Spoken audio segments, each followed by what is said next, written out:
Қазақстан футзалының барлық матчын тікелей эфирде qfutbol.kz сайтында тегін көр.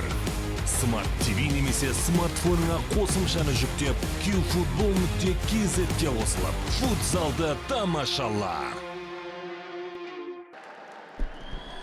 Қайырлы кеш қадірменді көрермендер, назарларыңызда футзал Қазақстан кубогы финалдық кездесуге біз келіп жетіп отырмыз.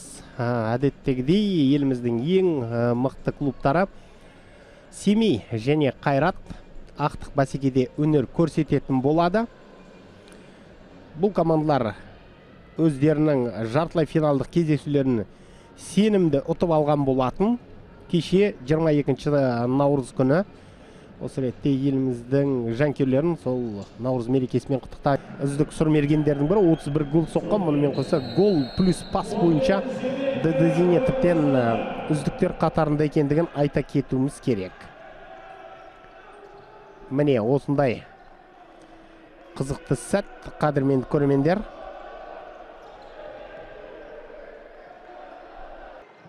Сол қапталға пас шығарды. Міне әдемі соққы жасайтын мүмкіндік және алғашқы гол, қадірменді көрермендер. 88 нөмірде Кая Торрес. Кезекті соққысынан кейін Нарун Серіков әлсіздік танытты. Алға тағды Ариетта және доп қақпаның бағанасына тиді. Соққы жасаған 13 нөмірдегі Денер болатын. Мен екінші толқымен тағда шабуыл. Бұл гол алғашқы голдың авторы және қандай қауіпті сәт болды. Бір гол соққандарын бір жолата ұмытты. Өте жақсы қазір кетті. Мына жерде Ариеттаға пас шығама. Қандай әдемі соққы. Оразов тарапынан сәл ғана дәлдік жетіспей қалды. Негізі пас берсе дұрыс болар еді ғой. Тамармен берген пасқа Асласқа және қандай мүмкіндік қазір Семей командасының ойыншысында болған еді.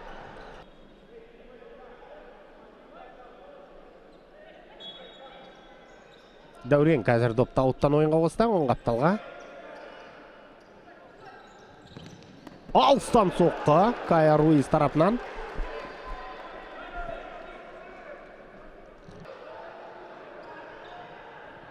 Гериханов қақпаның алдына, Нарун Серіков қазір қалай қайтарды допты.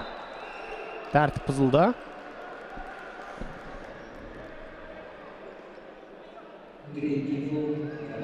Нарун қазір жақсы ойнады. Міне әдемі шабуылдардың бірі. Міне қазір Қайрат командасында әдемі мүмкіндік. Лео Игитадан енді құтқару. Тәртіп бұзылды Крауп тарапынан. Тағы да қақпаға дәл бағытталған соққы Ариеттаны орындауында. Ариетта да сондай ойыншылардың қатарында. Қандай нүктеден болса да Қайрат ойыншылары қазір қақпаны нысанаға алуда. Мынау 2-0.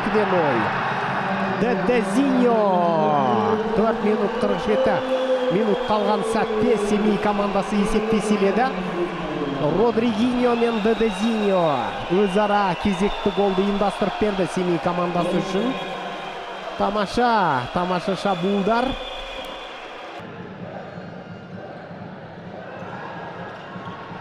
Семейден шабуыл өте жақсы мүмкіндіктердің бірі және қараңыздар.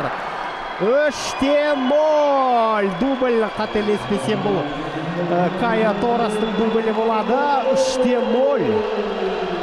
Семей командасы бір жақты Қайратты тас талқан етіп ұтуда. Әрине бұл жіберіп алған голдардан Нарун Серіковтің де. Міне қараңыздар, 4-ші гол не болып жатыр бұл жерде. Түсініксіз жағдай. Габриэль Кандидо. Алғашқы шабуылы. Нарун Серіков тіптен қақпаны күзетуді тоқтатқан секілді. Міне әдемі сәттердің бірі.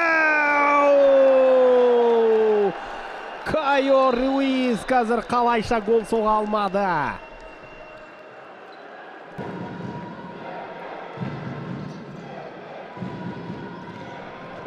Тамаша гол. Денер өз голын соқты. Есеп 4-1. Керемет гол. Доп қақпаның маңдайшасына тиіп барғай тордың ішінде тулаған болатын. Осылайша Игита қақпасы. Тағы да Родригиньо өте өрескел қателік. Және бұл жерде қандай мүмкіндікті жіберді қазір. Алисон соққы жасады ма әлде? Ерейханов болды менімше бұл менімше финалдық нүкте секілді. 5-1 бұл есептен енді Қайраттың құтылуы екі талай қадірмен көрермендер.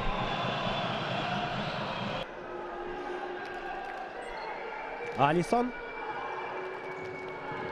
қақпаға бағытталған соққан мына бір жерде енді әдемі мүмкіндіктердің бірі бос қақпаға гол соғатын. Солай Ақжол Дәрібай бар есепті 5-1-ге жеткізді.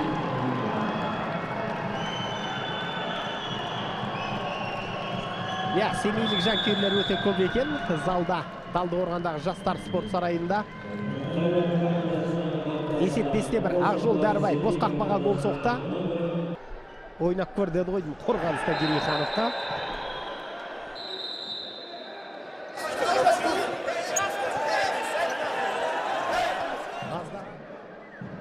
Аяғына барып іліккен екен. Дәурен Тұрсағұловқа өрескел ойнаған үшін. Және допта Қайрат ойыншыларына берді. Ойын тоқталды соңғы секундтар. Семей командасы 2025 жылға 2024-25 жылға кубоктың иегері ретінде тарихта қалатын болады. Семейлік футзал клубын бұл шынайы жетістіктермен құттықтаймыз. Әрине, осы сәтке дейін Қайрат елімізде бет қаратпас ұжымдардың бірі ретінде келген болатын. Әрине, бұдан команда мүмкін аздап шаршағанда шығар. Өздеріне бір шынайы қарсылас болатын.